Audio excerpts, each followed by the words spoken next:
فاعوذ باللہ من الشیطان الرجیم بسم اللہ الرحمن الرحیم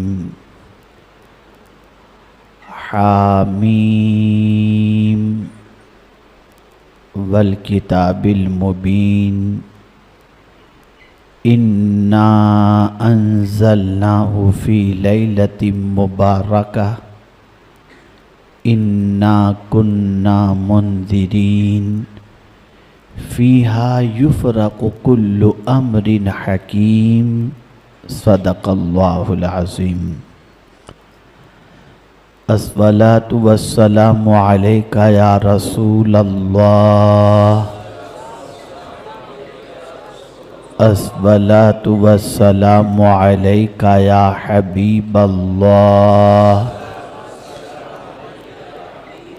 الصلاۃ والسلام علیک یا نبی اللہ، الصلاۃ والسلام علیک یا نور اللہ، وعلی آلک واصحابک یا حبیب اللہ، صلی اللہ تعالی علیہ وسلم۔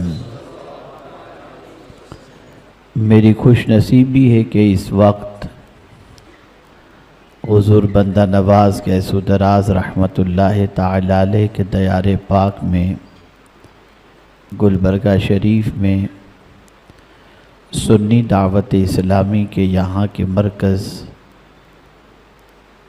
مسجد امام اعظم میں مجھے کچھ لب کشائی کی سعادت حاصل ہو رہی ہے۔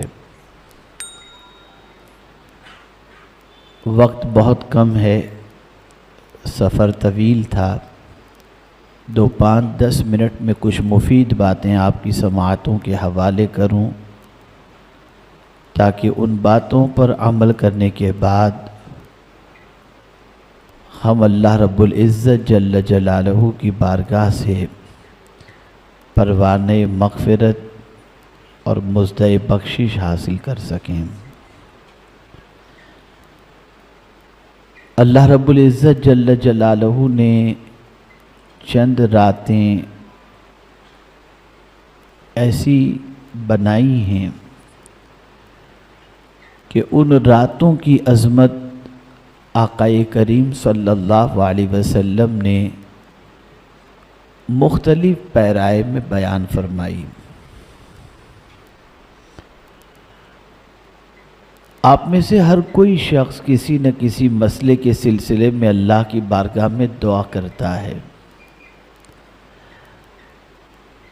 کچھ لوگ ایسے بھی ہیں جو صرف عبادت کو فوقیت دیتے ہیں اور دعا کو اہمیت نہیں دیتے۔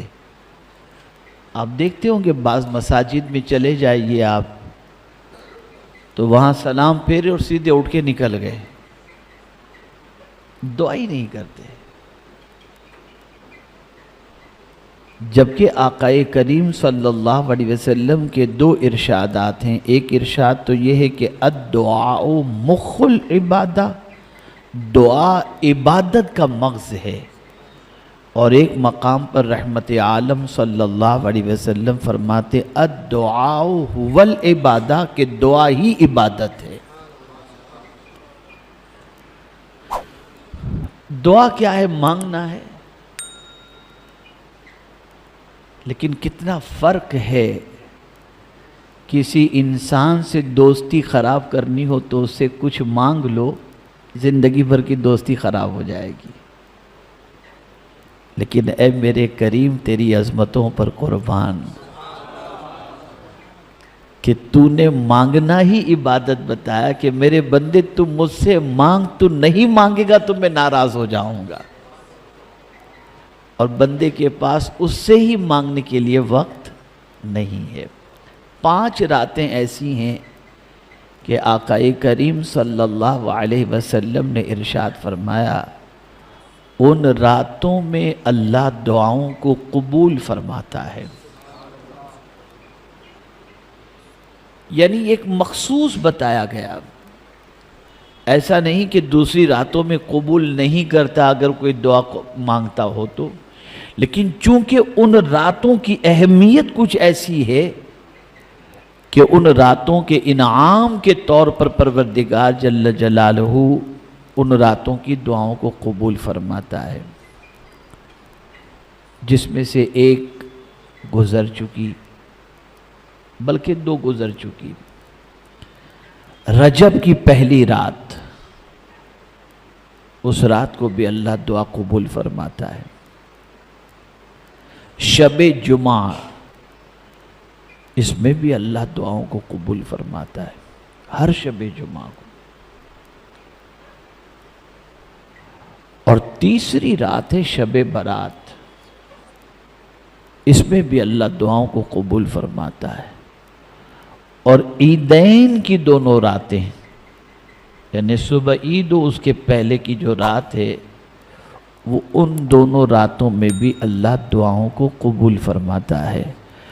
اس وقت اس کی رحمت جوش میں ہوتی ہے، ان راتوں میں اس کی رحمت جوش میں ہوتی ہے۔ کبھی ہوتا ہے نا، خود حضور صلی اللہ علیہ وسلم کے حوالے سے فرمایا گیا، یوں تو رسول اعظم صلی اللہ علیہ وسلم سخی تھے، لیکن رمضان میں سخاوت بہت بڑھ جاتی تھی۔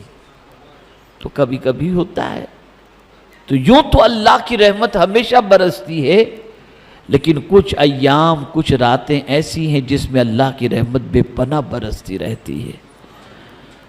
تو اسی طرح سے دعاؤں کے لیے اللہ نے شب برات کے بارے میں فرمایا۔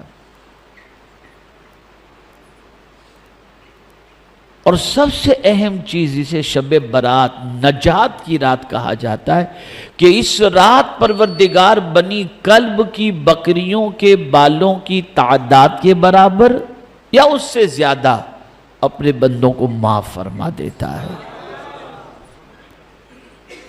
اور معافی کتنی بڑی چیز ہے آپ جانتے ہیں، کتنی بڑی چیز ہے۔ اگر میں اس کے بارے میں صرف گفتگو کروں تو اسی کے لیے پوری 1-1.5 گھنٹے کی تقریر ہو سکتی ہے۔ جتنے بھی انبیاء ہیں، انہوں نے اللہ کی بارگاہ میں سب سے پہلے مغفرت کی دعا کی۔ ربنا اغفر لی ولوالدی، حضرت ابراہیم علیہ السلام کی دعا۔ اولیاء کی دعا، ربنا اغفر لنا ولاخواننا الذین سبقونا بالایمان۔ اور خود حضور صلی اللہ علیہ وسلم سے رب نے فرمایا، وَقُلْ رَبِّ اغْفِرْ وَارْحَمْ وَأَنْتَ خَيْرُ الرَّاحِمِينَ۔ اے میرے محبوب آپ کہیں، اے میرے رب بخش دے، رحم فرما، اور سارے رحم کرنے والوں میں تو سب سے زیادہ رحم کرنے والا ہے۔ تو مغفرت بہت بڑی چیز ہے، بہت بڑی چیز ہے۔ تو اس رات یعنی شب برات اللہ اپنے بندوں کی مغفرت فرماتا ہے، اپنے بندوں کو بخش دیتا ہے، اس کے گناہوں کو معاف کر دیتا ہے۔ اور بخشش یہ اللہ کی طرف سے بہت بڑا انعام ہے، اسی لیے استاذ زمن کہتے ہیں، بے سبب بخش دے نہ پوچھ عمل، نام غفار ہے تیرا یا رب۔ اور یہاں تک کہ مغفرت کی دعا امت کے لیے مانگنے کا حکم بھی اللہ نے اپنے محبوب صلی اللہ علیہ وسلم کو عطا فرمایا، وَاسْتَغْفِرْ لِلْمُؤْمِنِينَ وَالْمُؤْمِنَاتِ۔ اس سے آپ اندازہ لگا سکتے ہیں کہ مغفرت، بخشش کتنی بڑی چیز ہے۔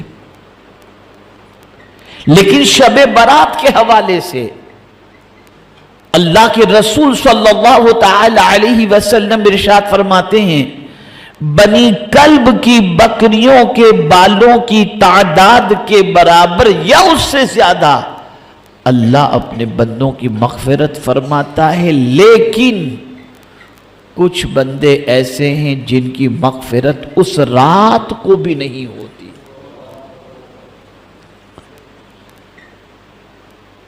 وہ کون ہیں جن کی اس رات بھی مغفرت نہیں ہوتی؟ مختلف احادیث کے اندر مختلف تعداد بتائی گئی ہے۔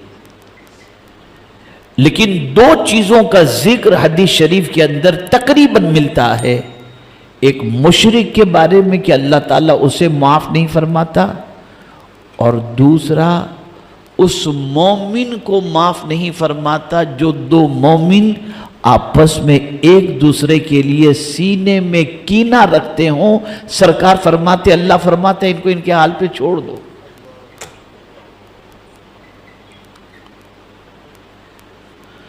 کسی مومن کے لیے دنیاوی معاملات کے سلسلے میں سینے میں کینہ رکھنا، یہ اس رات جو مغفرت کی رات ہے، اللہ اس رات کینہ رکھنے والے کی مغفرت نہیں فرماتا۔ انسان اتنا سخت دل ہو چکا ہے، اتنا سخت دل ہو چکا ہے اور اتنا متکبر ہو چکا ہے کہ اپنے مومن بھائی کو معاف کرنے کے لیے تیار ہی نہیں، اور دعا کر رہا ہے اللہ تو مجھے معاف فرما دے۔ میرا مولا فرماتا ہے تو پہلے اس کو معاف کر، پھر میں تجھے معاف کر دوں گا۔ لیکن سینہ کینے سے بھرا پڑا ہے، کینے سے بھرا پڑا ہوا ہے۔ فرمایا گیا حدیث شریف کے اندر، اللہ فرماتے ہیں ان کو ان کے حال پہ چھوڑ دو۔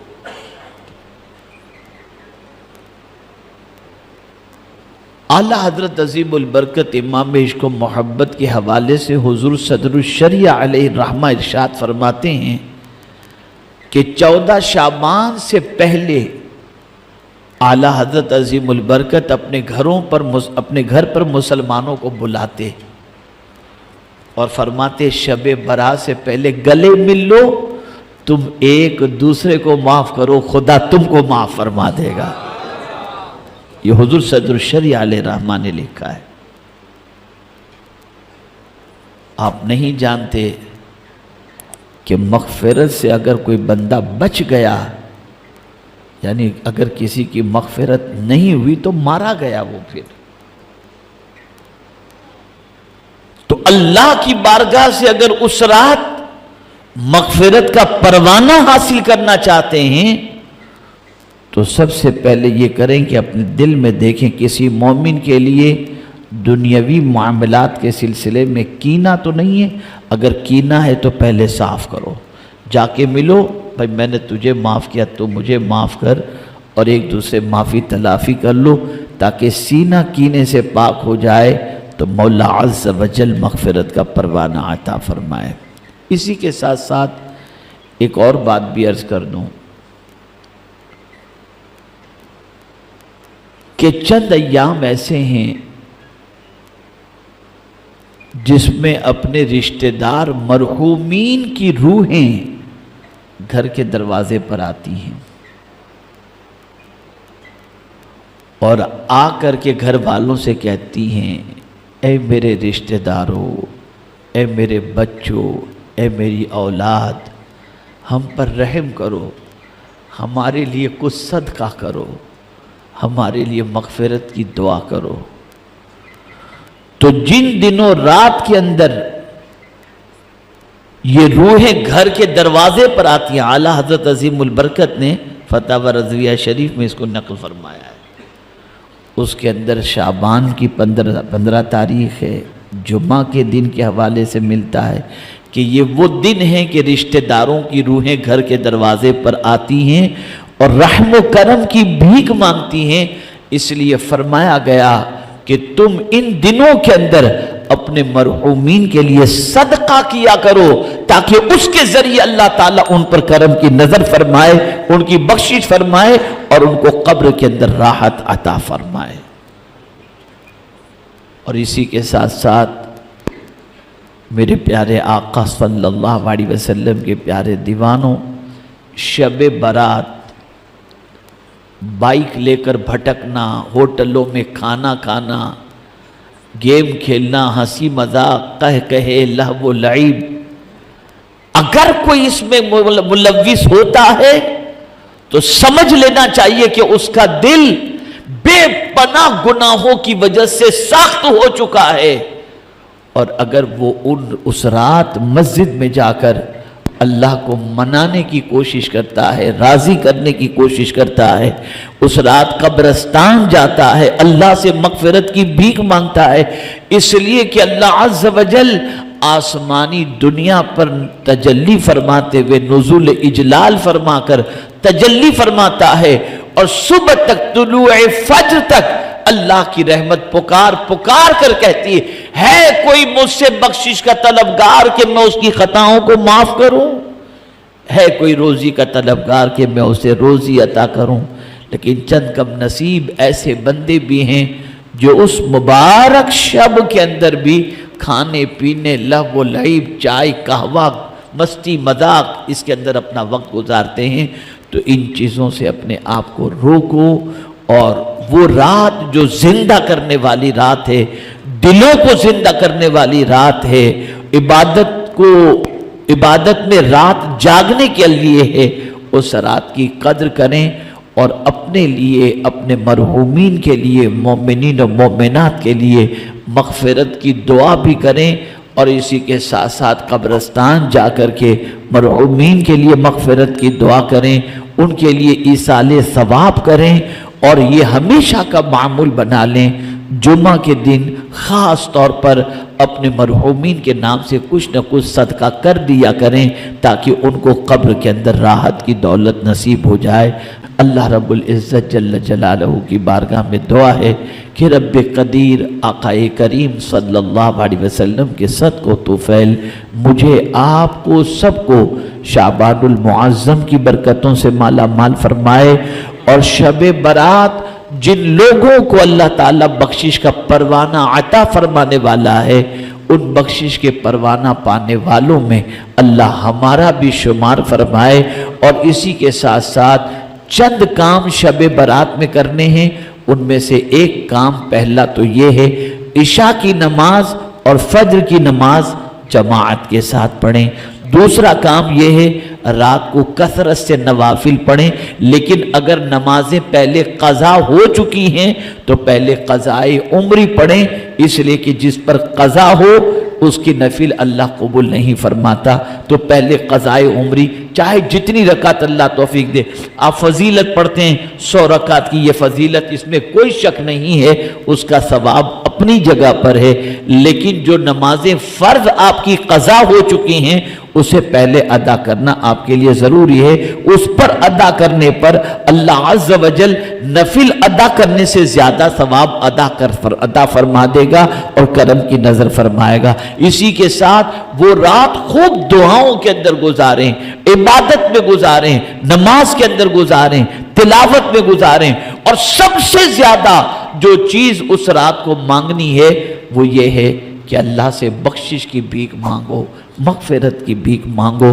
میرے پیارے آقا صلی اللہ علیہ وسلم کے پیارے دیوانوں، جو بخش دیا گیا اس کے لیے نجات ہو گئی، اس کی دنیا اور آخرت دونوں سنور گئی۔ اللہ رب العزت جل جلالہ آقا کریم صلی اللہ علیہ وسلم کے صدقہ و طفیل مجھے، آپ کو، سب کو اللہ اور اس کے رسول کے ارشاد پر عمل کرنے کی توفیق عطا فرمائے۔ میں سب سے پہلے آپ تمامی حضرات سے عرض کروں گا، جانے انجانے میں میری طرف سے کوئی آپ کی دل آزاری ہوئی ہو تو آپ مجھے معاف فرمائیں، اور میں بھی آپ تمامی حضرات کو معاف کرتا ہوں۔ اللہ تعالی ہم سب کے سینے کو پاک فرما دے کینے سے، اور ہم سب کا سینہ مدینہ بنا دے۔ وما علینا الا البلاغ المبین۔ السلام علیکم ورحمۃ اللہ وبرکاتہ۔